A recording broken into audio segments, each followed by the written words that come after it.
रिश्तों की नियति। एक स्त्री थी जिसे 20 साल तक संतान नहीं हुई। कर्म संजोग से 20 वर्ष के बाद वो गर्भवती हुई और उसे पुत्र संतान की प्राप्ति हुई, किंतु दुर्भाग्यवश 20 दिन में वो संतान मृत्यु को प्राप्त हो गई।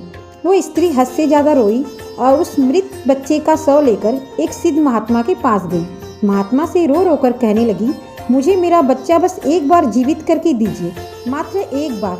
मैं उसके मुख से माँ शब्द सुनना चाहती हूँ। स्त्री के बहुत जिद करने पर महात्मा ने 2 मिनट के लिए उस बच्चे की आत्मा को बुलाया। तब उस स्त्री ने उस आत्मा से कहा, तुम मुझे छोड़कर क्यों चले गए? मैं तुमसे सिर्फ एक बार माँ शब्द सुनना चाहती हूँ।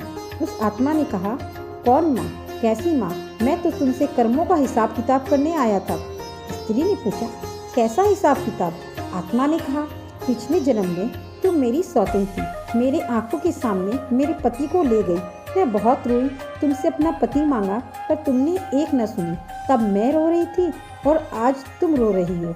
तब मेरा पति गया था, आज तुमने अपनी संतान खोई है। बस मेरा तुम्हारे साथ जो कर्मों का हिसाब किताब था वो पूरा हुआ और मैं मर गया। इतना कहकर आत्मा चली गई। उस स्त्री को झटका लगा। उसे महात्मा ने समझाया, देखो मैंने कहा था ना कि ये रिश्तेदार, माँ बाप, भाई बहन सब कर्मों के कारण जुड़े हुए हैं। हम सब कर्मों का हिसाब करने आए हैं। यही हमारे रिश्तों की नियति है।